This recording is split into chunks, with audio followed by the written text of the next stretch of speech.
रब्बे ज़ुल जलाल के बबरकत नाम से शुरू करता हूँ जो दिलों के हाल जानता है। जदीद दौर में पूछे जाने वाले सवालात में ये मसला बहुत अहम है। बहुत से लोग पूछते हैं कि क्या मियाँ बीवी एक साथ नहा सकते हैं या नहाते वक्त एक दूसरे के साथ हम बिस्तरी कर सकते हैं। अक्सर नौजवान ये सवाल करते हैं और ये सवाल इस दौर में ज़्यादा अहम है क्योंकि आज का दौर जदीद है जिसमें गुनाह करने के इम्कानात ज़्यादा हैं। तो ये मसला लोगों को मालूम होना चाहिए क्योंकि आज के दौर में ईमान को बचाना बहुत मुश्किल हो गया है। हज़रत सैयदना जुनैद बगदादी रहमतुल्लाह अलैह फरमाते हैं कि इंसान को हम बिस्तरी की ऐसी ही ज़रूरत है जैसे ग़िज़ा की, क्योंकि बीवी के तहारत का सबब है। हदीस पाक में आता है कि जिस तरह हराम सोहबत पर गुनाह है इसी तरह जायज़ सोहबत पर नेकियां हैं। आजकल सबसे ज़्यादा बुरी आदतें जो आवाम में पाई जा रही हैं वो यही फिल्मों की वजह से हैं। लोग फिल्में देखकर गलत कामों को बड़े शौक से अंजाम दे रहे हैं और इससे प्यार मोहब्बत का नाम दे रहे हैं। कहीं ना कहीं यही वजह थी कि आक़ाए करीम सल्लल्लाहु अलैहि वसल्लम ने तस्वीर कशी से मना फरमाया था।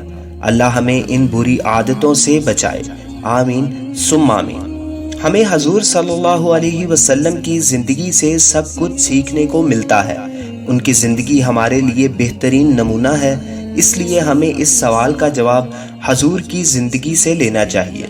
इस बारे में आपने क्या फरमाया? क्या मियाँ बीवी एक साथ नहा सकते हैं और नहाते वक्त हम बिस्तरी कर सकते हैं या नहीं?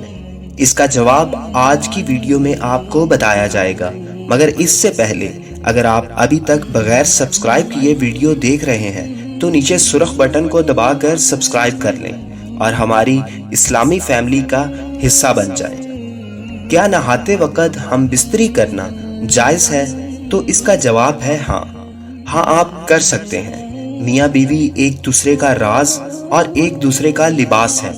अगर वो ऐसा करना चाहते हैं तो वो कर सकते हैं, लेकिन शरीयत की हदूद से कभी तजावुज़ ना करना, वरना गुनाहे कबीरा होगा। आप सल्लल्लाहु अलैहि वसल्लम ने फरमाया कि तुम अपनी बीवी के सामने सतर खोल सकते हो। खुद हजूर सल्लल्लाहु अलैहि वसल्लम ने बाज़ अज़वाजे मुतहरात रज़ियल्लाहु ताला अन्हुम के साथ एक बर्तन में एक वक़्त में गुस्ल किया, मगर बरहना नहीं।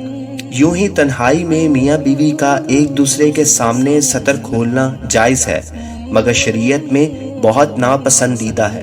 शरीयत में बवक्ते हम बिस्तरी भी बिल्कुल बरहना होना ममनू है। कोई ना कोई कपड़ा ओढ़ लिया जाए, यही हुक्म है।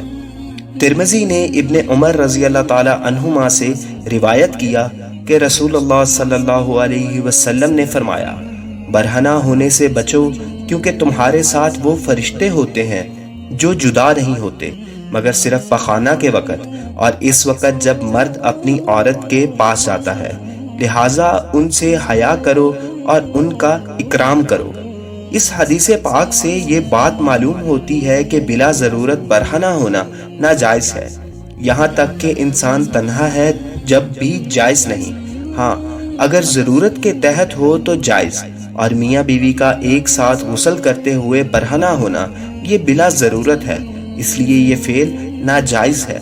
जो लोग ऐसा करते हैं वो गलत करते हैं। ऐसा ना करें, इससे परहेज़ करें। दायरा इस्लाम में रहते हुए अपनी बीवी के साथ कुछ भी कर सकते हैं। शरई एतबार से बीवी से जिस तरह चाहें हम बिस्तरी कर सकते हैं, खड़े होकर, बैठकर, लेटकर, आगे की तरफ से, पीछे की तरफ से, यानी अगली शर्मगाह में। मर्द ऊपर हो और औरत नीचे या इसके बरअक्स, सब तरह बीवी से हम बिस्तरी करना जायज़ो दुरुस्त है। अलबत्ता पिछली शर्मगाह यानी पखाना के मुकाम में हम बिस्तरी करना जायज़ नहीं, हराम है। बीवी के अलावा लौंडी से भी गुस्ल किया जा सकता है, क्योंकि पुराने ज़माने में लौंडी का रवाज था, इसलिए लोग लौंडियों से हम बिस्तरी करते थे। फिर हमारे नबी सल्लल्लाहु अलैहि वसल्लम ने लौंडियों के बारे में भी हुक्म जारी किया, इसलिए हमें रसूलुल्लाह सल्लल्लाहु अलैहि वसल्लम के अहकामात के मुताबिक ज़िंदगी गुजारनी चाहिए। زوجین کا باہم ہم بستری کرنا ایک پسندیدہ اور مطلوب عمل ہے۔ اس سے دونوں کو جسمانی اور نفسیاتی سکون ملتا ہے۔ اللہ کے رسول صلی اللہ علیہ وسلم نے اس کو صدقہ سے تعبیر کیا ہے۔ آپ صلی اللہ علیہ وسلم کا ارشاد ہے، تمہارا اپنی بیوی سے ہم بستری کرنا صدقہ ہے۔ یہ بات صحابہ کرام کو عجیب سی لگی۔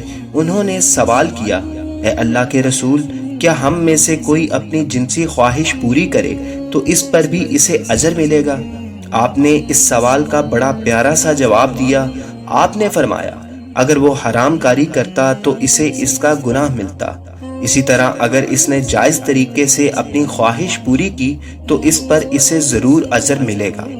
میاں بیوی کا ایک دوسرے کے ساتھ مکمل تعاون کریں گے، ایک دوسرے کے حقوق کا خیال رکھیں گے تو ایک کامیاب اور خوشگوار ازدواجی زندگی گزاری جا سکتی ہے، اور ایسے خوبصورت رشتوں پر اللہ کا خصوصی فضل و کرم ہوتا ہے کہ جان میں، مال میں، صحت میں، عزت میں برکتیں ہوتی ہیں، اور یہاں وہ اولاد پرورش پاتی ہے جو دنیا میں ہر مقام پر اپنے والدین کا نام روشن کرتی ہے، اور والدین کے مرنے کے بعد ان کے لیے صدقہ جاریہ بنتی ہے۔ اللہ تعالی ہم سب کا حامی و ناصر ہو۔ فی امان اللہ۔